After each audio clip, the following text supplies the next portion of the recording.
Bismillahirrahmanirrahim. Dukung terus channel Ruqyah Syariah Lampung.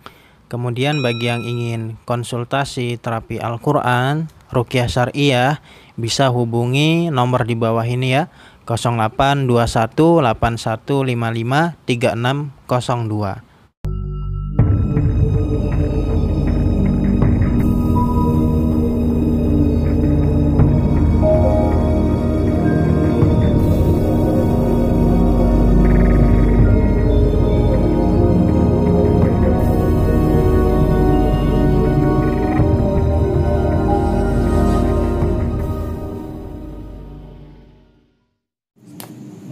Bismillahirrahmanirrahim. Assalamualaikum warahmatullahi wabarakatuh. Waalaikumsalam warahmatullahi wabarakatuh. Alhamdulillah, di kesempatan kali ini kita sama-sama berbicara ngobrol santai ya. Kali ini ditemani oleh Mas Herman.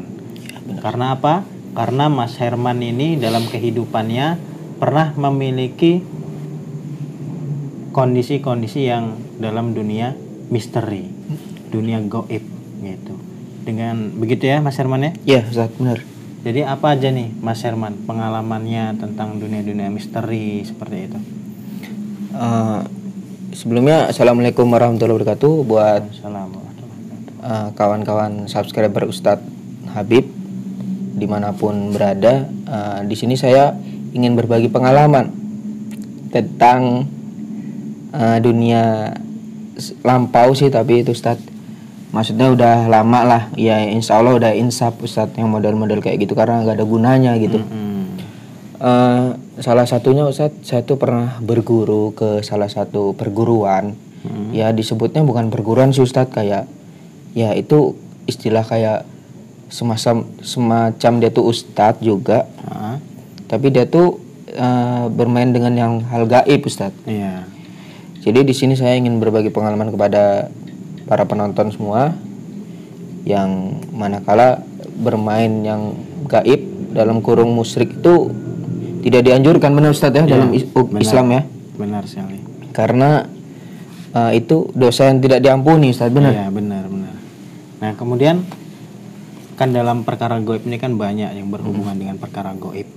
Dia bisa kayak mediator, narik-narik pusaka, kemudian jimat, tenaga dalam. Nah, dulu Mas Herman ini mendatangi guru tersebut dengan tujuan apa? Apa ingin cari jimat? Apa ingin belajar tenaga dalam atau apa? Kalau dulu sih Ustadz ya, tujuan saya ke sana itu emang dulu itu kan zaman saya masih sekolah ya. Sekarang udah lulus lah Ustadz ya. Iya. Dulu sekolah itu pengen disegani orang lah Ustadz. Disegani orang ya? Iya, jadi kalau misalkan kita berantem sama kawan apa siapalah yang rusuh di sekolahan itu bisa diatasi gitu Ustadz. Maksudnya menangan gitu Ustadz. Iya. Berhubung Ustadz, boleh ngerokok Ustadz? Iya, silahkan. Biar kan kita kan santuy, ngobrol santuy. Emang saya suka ngerokok Ustadz, jadinya biar enak nyaman gitu ngobrol lah. Ustadz ya. Lanjut Ustadz ya. Iya. Jadi dulu itu saya pernah ke suatu tempat. Itu emang orangnya itu spiritualnya itu sangat bagus lah Ustadz, dibilang bagus. Ya bagus gitu kan. Dan orang itu tuh udah ya istilahnya udah terkenal Ustadz. Nah hal gitu, jadinya saya dibawa sama kawan saya ke sana, diajak. Itu kayak tenaga dalam Ustadz. Tenaga dalam. Istilahnya kayak orang itu kalau keadaan emosi terus ninju saya atau gimana itu nggak kena gitu Ustadz. Iya. Nggak kena. Terus ya banyak lah Ustadz ya tentang tentang ajian selamat gitu. Kita dalam perjalanan saya pernah minta itu Ustadz, dan kayak istilah disukain perempuan Ustadz, saya juga pernah minta itu. Ya semacam itulah Ustadz. Terus ada nggak pulang dari sana dibawain jimat atau apapun itu? Kalau semacam jimat sih Ustadz, dulu pulang dari sana pas diisi, ibaratnya badan itu diisi oleh sesuatu ya katanya, tapi saya juga sendiri nggak tahu Ustaz sesuatu apa. Itu saya nggak dibekali sih Ustaz. Nggak dibekali. Jadi entah lupa apa gimana, tapi semenjak berapa bulan kemudian baru yang lainnya dikasih kok saya enggak gitu. Saya minta, ternyata dia lupa Ustaz. Ternyata itu semacam kulit Ustaz. Katanya sih kulit harimau apa ya Ustaz. Jadi dia tuh gedenya itu, besar itu sesilat itu Ustaz. Sesilat. Itu ya katanya suruh taruh di dompet. Ya saya tanya dong, itu untuk apa Pak? Ditaruh dompet. Kata dia sih katanya biar disegani orang gitu. Jadi orang tuh nggak berani macam-macam sama kita. Gitu sih Ustaz bilangnya. Cuma kulit harimau aja gitu. Kulit harimau ya. Nah kemudian nih Mas Herman, ketika pulang dari sana kan ingin kebal, terus dibekali kulit harimau, ya kan? Nah setelah pulang dari sana, itu benar-benar kebal nggak itu Mas Herman? Sudah ada buktinya belum ketika itu? Nah gini Ustadz, kalau untuk kebal itu emang dia tidak membilang kalau itu untuk kebal sih Ustadz. Jadi dia bilangnya kalau misalkan ada yang emosi sama kita, atau istilahnya berantem ya kita Ustadz, terus musuh itu emosi sama kita itu dalam tata cara tahan napas Ustadz. Jadi kayak gitu Ustadz.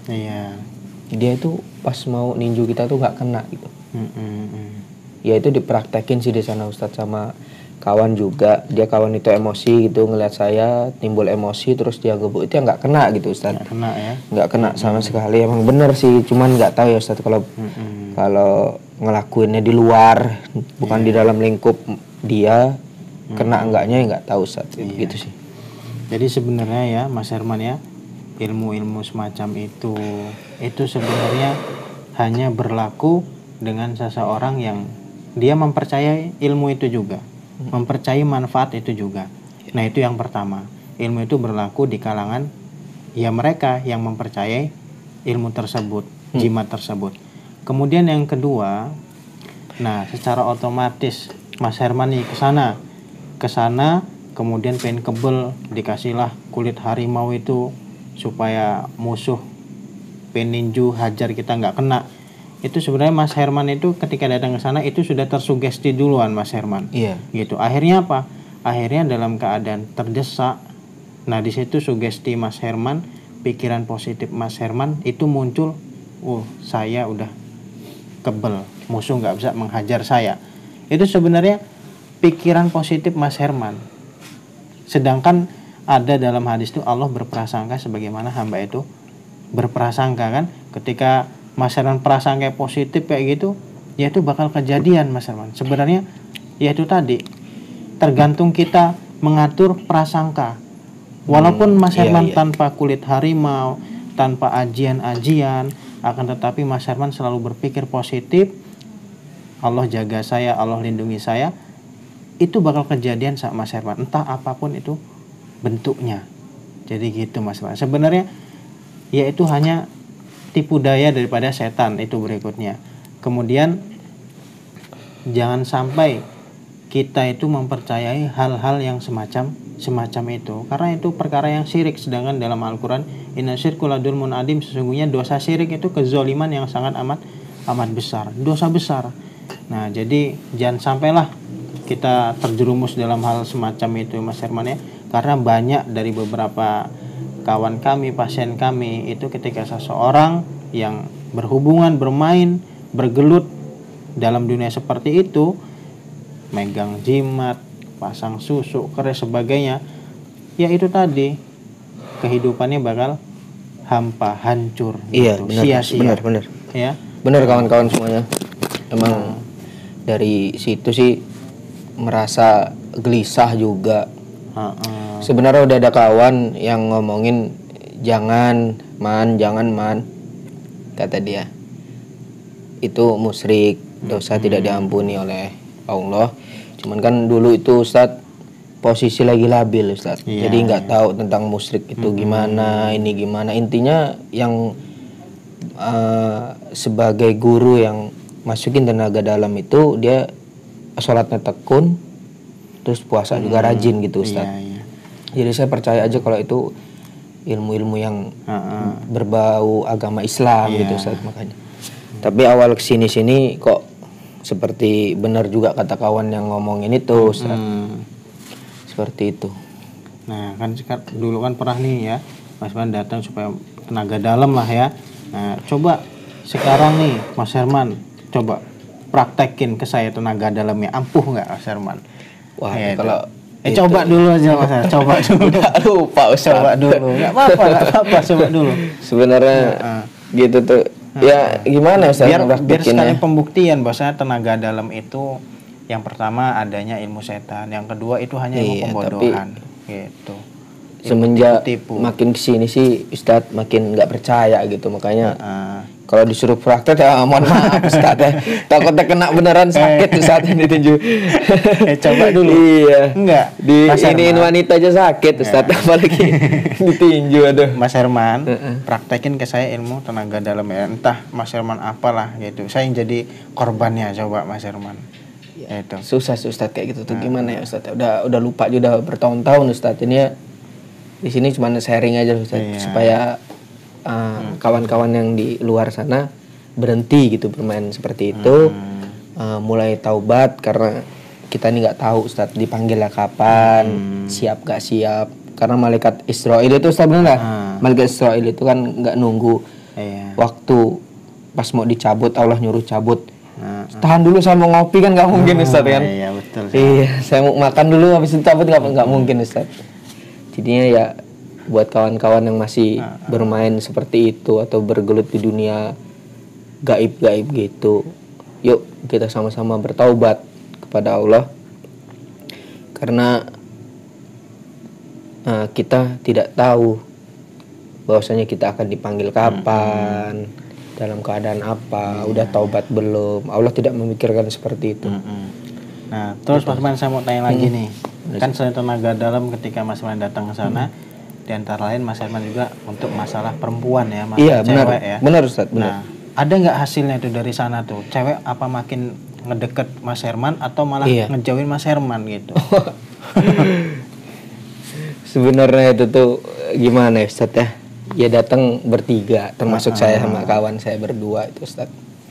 Jadi minta perempuan itu dikasih kayak serbuk bedak gitu, saya suruh bawa. Serbuk bedak. Iya, suruh bedak. Itu diamalin selepas habis sholat. Selepas habis sholat itu istilahnya ada siapa yang mau dituju perempuan itu. Dan ketika perempuan yang kita tuju itu katanya akan terpesona sama kita. Itu saya amalin itu selama ya hampir sebulan Ustadz. Sebulan ya. Saya tuju ke A, malah yang datang B Ustadz. Jadi saya bingung ini. Ini benar enggak gitu Ustadz. Ya salah sasaran gitu. Itu yang pertama ya. Yang kedua saya cobain lagi ke lain wanita gitu kan yang saya suka lagi. Minta A lagi, ya ke B lagi Ustadz. Jadi kayak enggak, kayak diragukan gitu. Ini apa gitu kan. Ya terus saya berpikir lagi ini apa, semacam apa gitu. Kok saya minta A, kok yang datang B. Saya minta B, yang datang A. Kan semenjak itu kasih bedak itu. Semenjak kasih bedak itu. Jadi bedak itu gunanya Ustadz, ketika kita bacain ke bedak itu, terus kita liatin bedak itu. Jadi bedak itu tuh kita ambil sedikit, kan nggak banyak dia ngasih Ustadz ya. Taruh di tangan, kita oles, kita taruh ke muka, jadi yang melihat yang kita omongin, yang kita senang itu akan tertarik kepada kita. Tapi nyatanya nih Ustadz, itu sampai sekarang itu ya berhubung saya langsung termenung kan, kok kayak gini gitu kan. Ini pasti bukan karena bedak ini gitu kan, ada suatu zat yang besar yang menggerakkan bahwasanya saya tidak boleh seperti ini karena itu pembodohan gitu Ustaz gitu. Nah, sebenarnya ilmu semacam itu, ajaran-ajaran seperti itu pembodohan sebenarnya. Jika Mas Herman ini menginginkan wajah yang cerah, wajah yang sejuk dipandang, maka satu Mas Herman, syaratnya dari saya, amalannya dari saya, apa itu? Yaitu kita senantiasa menjaga wudhu. Nah, ini sudah sangat luar biasa sekali, Mas Herman. Yaitu selain wajah kita cerah, di situ kita mendapatkan pahala yang luar biasa juga. Nah, inilah luar biasanya Islam, indahnya Islam ini seperti ini, Mas Herman. Benar. Nah, kemudian sekarang kulit-kulit harimaunya, bedak-bedaknya itu udah dibuang semua, Mas Herman. Oh, alhamdulillah Ustadz. Jadi tidak ada istilah dibantu kawan, maksudnya kawan ngomongin itu nggak baik, itu nggak baik. Jadi dalam hati sendiri gitu Ustadz. Dalam hati sendiri itu kayak merenung dan mungkin diberi hidayah oleh Allah Ustadz. Bahwasanya jalan lurus itu lebih baik daripada belok-belok Ustadz. Istilah kita naik motor aja kan nggak enak gitu jalan belok Ustadz. Capek gitu. Kalau lurus doang kan cepet sampai, bagus juga kan gitu Ustadz. Jadi habis sholat, saya ingat tuh habis sholat zuhur apa ya Ustadz, habis sholat zuhur saya merenung, mungkin Allah kasih hidayah, terus kulit harimau itu tiba-tiba saya buang aja Ustadz, tanpa saya memikirkan apa yang akan terjadi kepada diri saya setelah saya buang itu. Jadi langsung saya buang aja Ustadz. Nah, setelah membuang barang-barang seperti itu tuh, apa yang Mas Herman rasakan? Oh, kalau misalkan ya alhamdulillah Ustadz masih dijaga oleh Allah. Mungkin yang istilahnya gaib-gaib itu ya alhamdulillah nggak ada yang menyerang saya gitu Ustadz. Aman lah ya. Aman Ustadz. Alhamdulillah.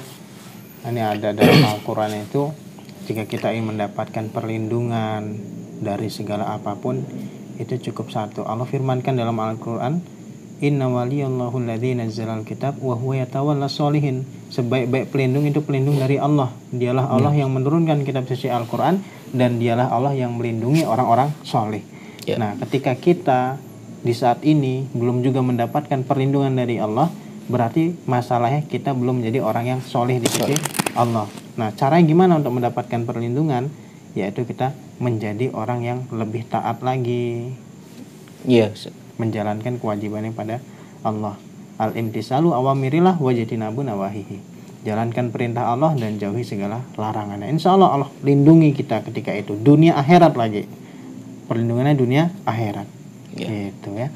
Jadi alhamdulillah ya, ini kisah dari Mas Herman ya. Semoga bisa jadi pelajaran buat kita, bahwasanya jangan sampailah kita nyimpen jimat, mempercayai hal semacam itu, karena tidak ada manfaatnya, akan tetapi malah banyak kerugian untuk diri kita. Benar. Gitu. Gelisah, nggak tenang, gitu kan. Zong, semuanya hancur gara-gara perkara tersebut. Ya, mungkin itu saja ya Mas Herman ya. Ini pesan dari saya Ustadz ya, untuk menonton di rumah, yang bagi yang menonton video ini, kalau yang masih bergelut di dalam dunia seperti itu, yuk kita sama-sama bertobat. Mumpung Allah kasih kita nafas, mumpung Allah masih kasih kita waktu untuk bertaubat, ayo kita masih sehat, yuk kita sama-sama untuk bertaubat.